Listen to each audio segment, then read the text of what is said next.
Chapter 10. I got up and ran. Behind me, Aunt Esme called, "I'll be here if you change your mind." I fled from the room and out of the house. As soon as I threw open the front door, I stopped only for a moment to breathe in the fresh air, and then rushed down the stairs and mounted old Mac. He took some firm urging, but I got him to trot, and finally to canter. A half-mile down the road, I veered off the track and came to a hill. The gelding resisted as we began to climb, but I wouldn't let him stop. By the time we reached the crest of the hill, he was suffering so that I took pity on him. I left him tied to some bushes and went on, traveling by foot. I hurried down the old narrow path into the little valley above the village. I could see the rooftops of Easton in the distance, but no one would bother me here. Only children and shepherds ever visited this place, and even they came rarely. I came to the clearing, and there it was, the old abandoned church we used to throw rocks at when we were little. The roof was long gone, and the walls were crumbling, especially around the windows. As a child, I had been both fascinated and terrified of the place. Lawrence had sworn up and down that people had been murdered here. But in the warm light of day, it no longer held any fear for me. I ran the rest of the way. However, I'd forgotten one thing: George. Behind me was the sound of thundering hoofbeats. I turned around and saw him just as his horse reared up beside me. Furious, I demanded, "Why are you following me?" "Forgive me," he said, breathless from the chase, "but when I saw you were in such a hurry, my curiosity was piqued. Only it took me a moment before I could catch my horse in order to join you."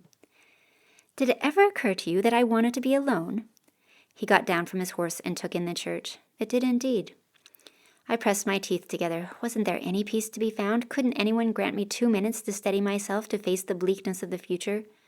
I turned around and started back to where I left the gelding. "Where are you going?" George asked suddenly. "Away. I came here to be alone, and if you won't leave, I will. Go on, search all you want. I hope you step in sheep dung." He hurried after me and put his arm around my waist. With eyes strangely bright, he said, "Stay. You've come all this way. The least you can do is show me around." Amazed at his boldness, I said, "Take your hands off me." But he was inexorably leading me back to the empty space where a door had once stood in the church.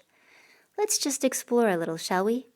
He pushed me firmly into the building. I looked around, suddenly feeling a bit frightened. I had never actually been inside of the place, but now that I was here, all the old fears of my childhood re-emerged. I checked fearfully for bones or nooses, but the building was small, and after a moment I had to admit that there was nothing terribly horrific to see. In fact, beside the walls, which were made of thick blocks of stone, there was nothing here but old piles of moldy straw in the corners. Above us, the bright blue sky framed a handful of fluffy white clouds. "There," I gestured glaringly. "Happy? Very exciting, isn't it? So full of fugitives that there's hardly room to move around." I was pleased to see that George was disappointed, but he was not done looking. He walked around examining the space for who knew what. I was about to leave when my eye caught on something nearby in the straw. Without batting an eye, I stepped over it so that my foot concealed it under my skirts. Beneath my shoe, I was standing on a knife, Clive's knife to be exact. Richard had stolen it from me after I had cut his ropes the night we escaped from Oswald's gang. I shot a quick glance at George. He was kicking straw to the side in the opposite corner. He hadn't seen what I'd done. As soon as his back was turned to me, I dropped and picked up the knife and slipped it into my cloak pocket. I started to the doorway. "Are you done looking yet?" "No, not yet, But he was cut off by the slow, reluctant sound of metal scraping on metal. Startled, he spun around, looking for the source. "What is that?" I pointed to above the doorway. "We need to leave now." Like every building in the region, the place was equipped with lightning bells. Somehow, over the years, even though much of the building was crumbling, the church's lightning bells had survived. Only instead of ringing, they scraped against each other with the strength of 2 rheumatic old men dropping hammers on a rock. George was standing there, head cocked, staring at the rusty contraption. How was that working? Desperately, I started toward the hill where my gelding was tied. "It means that there is electricity in the air. Lightning is coming. We need to get out of here." "Where are you going?" George shouted after me as I left the church. "Away from here," I said. My first instinct was to go for the horse, but suddenly my hair clung to my skin as the air around us charged, and I knew it was too late for me to reach the horse. "Run!" I yelled at him. I took off down the path that led downhill toward the village. George was barely 2 strides behind me. I skidded to a halt under the shelter of the trees. "Are we safe here?" George asked, dodging under the branches beside me. "We're not safe anywhere as long as we're outside, least of all you. Westerners always get hit first." "I don't believe it." "Well, I do. I've heard enough stories about Western tourists being struck dead all while standing next to their Eastern tour guides." "Wives' tales," he muttered, but he looked scared for all that.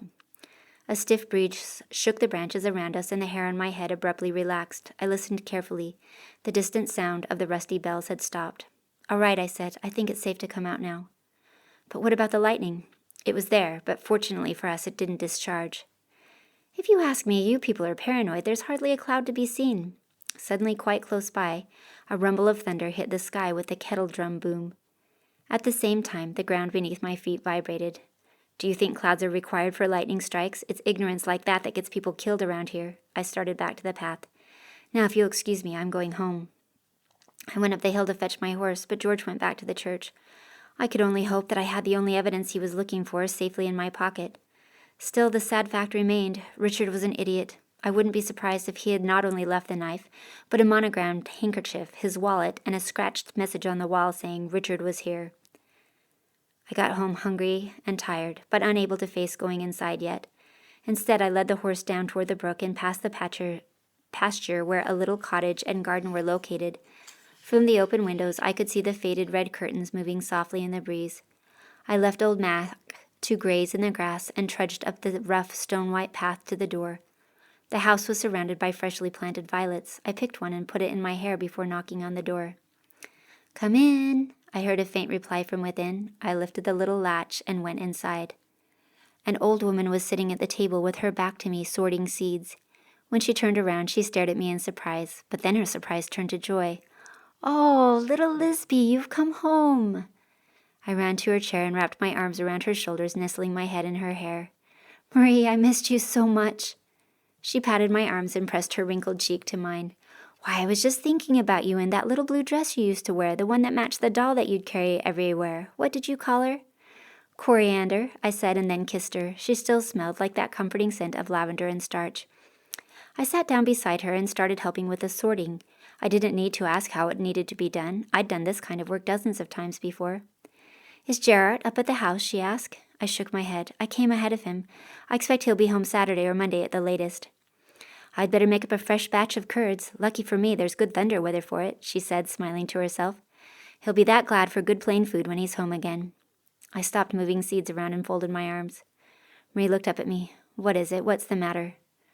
"Marie," I whispered, "I've done something terrible." She put down her seeds. "What is it?" "I can't even say it." "Say what, dear heart?" The next moment I was on my knees, my head buried in her dress, wetting my apron with her tears. "Everything is so black," I sobbed. "I've ruined it all for everyone. I wish I was dead." She was smoothing the hair on my head, hushing me. Now, it can't be as bad as that." "No one can help me this time. Oh, what will we all do?" "We'll do what we've always done. We'll make the best of it." I hated more than anything to tell her what I'd done, but even more painful than confessing was the thought of anyone else telling her the truth before me. "We're going to lose the house, Marie. We're going to lose everything." I went on to explain to her all that had happened in Ottleton from the time Clays and Jarrett arrived to the time I lost the money. I kept waiting for the shock and fear to appear on her face, but she just kept stroking my hands. "I'm so scared," I said at last. "But why? What are you afraid of?" "Uncle William, for one. He's going to murder me when he finds out. But also of being homeless. What will my mother do? Where can she go?" "Your uncle will be very unhappy, but it will pass. But as to having a home, you have friends, haven't you? They won't allow you and your family to sit out in the rain at night." But what about you and Jarrett? Where will you go?"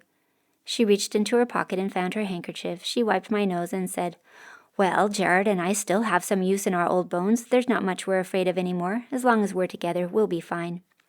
"What if you have to go to the poorhouse?" I asked, hiccuping. She chuckled. "Can't you picture Jarrett and me squeezed into those tiny poorhouse beds, trying not to push each other onto the floor?" She jabbed me softly in the arm.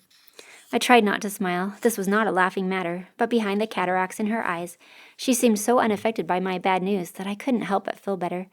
Perhaps Marie was right. Perhaps things would work out somehow. "There now," she said, kissing my hands. "Sit back up to the table and tell me all the news in Ottleton." She tricked me into forgetting my tears. It wasn't long before I was telling her all about the preparations for the coronation.